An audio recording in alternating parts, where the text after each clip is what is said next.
So I'm in a crisis communication class at my college, and we were asked to come up with solutions for like the population control and whether, we want to feed more people or whatever. Well, one of my peers said that the solution should be that the U.S. should pay about $3 million a year for contraceptives, for the world's contraceptives. My question is, how do we get the average student to realize that that money doesn't just come from the government? It's not magic. It's So I'll do you one better. So taxpayer. the premise of your class is that we have too many people. Yeah, we don't have one of the things. Yeah, I reject the premise. We need more children, not less children. Our country's on the verge of a population collapse. And so here's one piece of advice I'll give you for everyone in the room. As soon as you're talking about how we're going to pay for something, we've already lost the debate.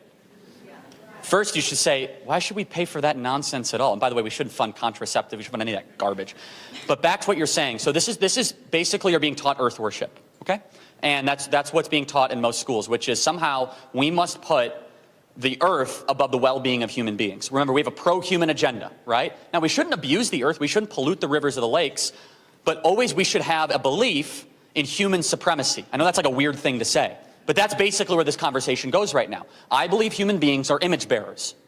You're made in the image of God. Every life is a gift, should be preserved and protected. We have 1 million abortions a year every single year.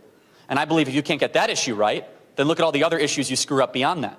But also, this is something that happens in the academy far too often, which is we have too many people, we need to get rid of population. I'm going to make a prediction that's the opposite. In 30 years, we're going to see declining population like you've never seen before. We're already seeing it here in America. So in the last year, you have a lot of people at home, people spending time locked down. You'd say, oh, birth rate's going to go up. It's a dramatic decrease like we've never seen before. Why? Half economic, right? It's expensive to have kids. People say, I'll have one of each, like they're picking out a Toyota or something, right?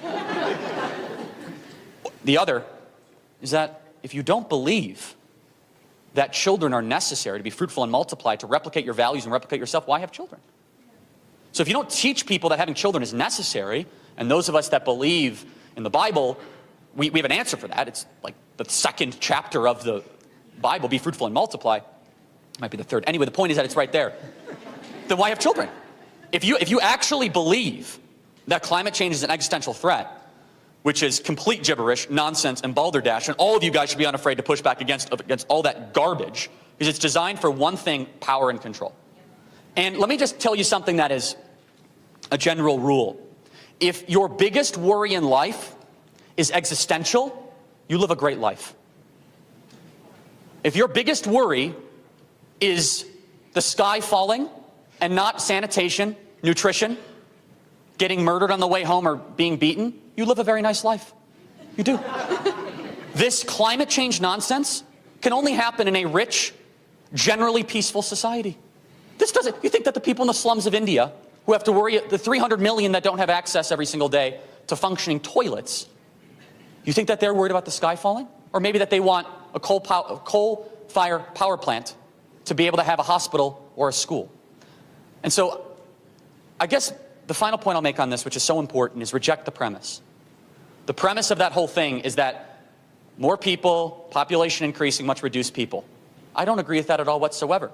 I think that we have a commandment to be fruitful and multiply.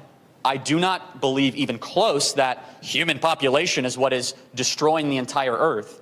And even beyond that, I think that if that's their biggest concern, it's nice to lightly remind them that you live a great life.